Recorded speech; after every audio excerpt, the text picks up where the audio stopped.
আজকে বানাবো চিকেন দিয়ে চুই ঝালের রেসিপি। চুই ঝাল দিয়ে যে কোনো রান্নায় কিন্তু অসাধারণ খেতে হয়। তাহলে চলুন শুরু করা যাক।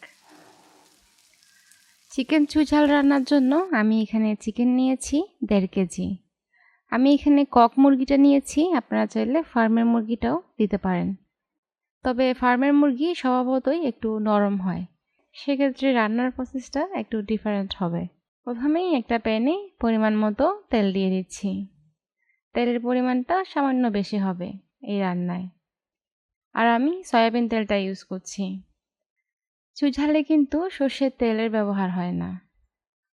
কিছু গোটা গরম মশলা দিয়ে দিচ্ছি, 2-3টে লবঙ্গ, 3-4টে এলাচ, আর 2 টুকরো দারচিনি, আর সামান্য পরিমাণে জয়ত্রী, আর দিচ্ছি কয়েকটা কালো গোলমরিচ, আর দিচ্ছি 1.5 কাপ কুচানো পেঁয়াজ। পেঁয়াজের সাথে আমি কিছু রসুনও দিয়ে দিয়েছি, এখানে পরিমাণে 7-8টা হবে। এখন আমি লাল করে ভেজে নেব। তারপর দিয়ে দেব সব গুঁড়ো মশলা।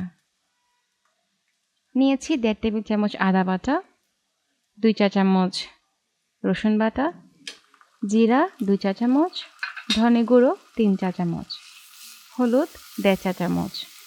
সব কিছু দিয়ে একটু নেড়ে নিচ্ছি। আচ্ছা, এখন দিয়ে দিচ্ছি 3 টেবিল চামচ মরিচ গুঁড়ো আর 1.5 টেবিল চামচ লবণ।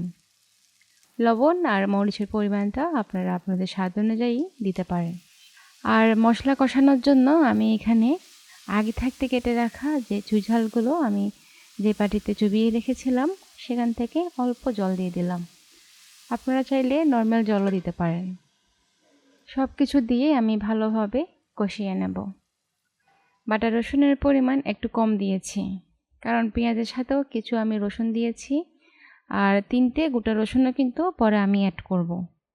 কষাতে আমার মিনিমাম 9 থেকে 10 মিনিট সময় লেগেছে। এখন সবকটা চিকেন আমি মশলাতে দিয়ে দিচ্ছি আর ভালোভাবে কষিয়ে নেব। কষাতে আমার প্রায় 9 থেকে 10 মিনিট সময় লেগেছে। আচ্ছা, এখানে একটা কথা বলে রাখি, আপনি যদি ব্রয়লার মুরগি দিয়ে রান্নাটা করতে চান তাহলে মাংস আর চুই ঝাল কিন্তু একসাথে কষিয়ে নেবেন, তাহলে দেখবেন আর মাংস ভাঙবে না, অথবা আর চুই ঝালও ভালো সেদ্ধ হবে। নর্মালি কাঁচা চুই ঝাল সেদ্ধ হতে 15 থেকে 20 মিনিট সময় নেয়। মশলা থেকে তেল বের না হয়ে আসা পর্যন্ত কষিয়ে নিচ্ছি। দেখুন মশলা থেকে তেল বেরিয়ে গেছে। এখন আগে থাকতে কেটে রাখা চুই ঝালটা মাংসে দিয়ে দেব। দেখুন চুই ঝালটা আমি সাইজে একটু মোটা করে কেটে নিয়েছি, আর লম্বাতেও মিডিয়াম রেখেছি। আর বেশি লম্বা করে কাটলেও কিন্তু খেতে একটু অসুবিধা হয়। আপনারা আপনাদের পছন্দের সাইজ অনুযায়ী কেটে নেবেন। সাথে দিয়ে দিচ্ছি 3টে রসুন।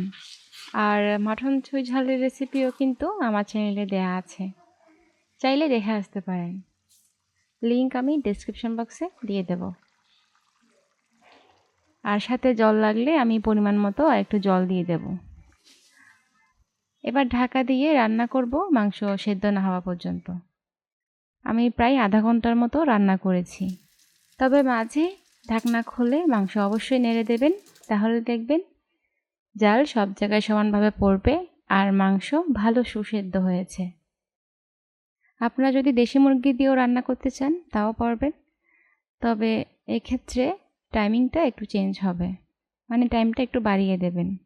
সবার শেষে দিচ্ছি 1 চা চামচ গরম মশলা গুঁড়ো আর 1/4 চা চামচ ভাজা জিরে গুঁড়ো। সব কিছু মিশিয়ে আমি আর মিনিট 5 মতো একদম লো আছে রান্না করব। দেখুন রান্নাটা দেখতে কতটা লোভনীয় লাগছে।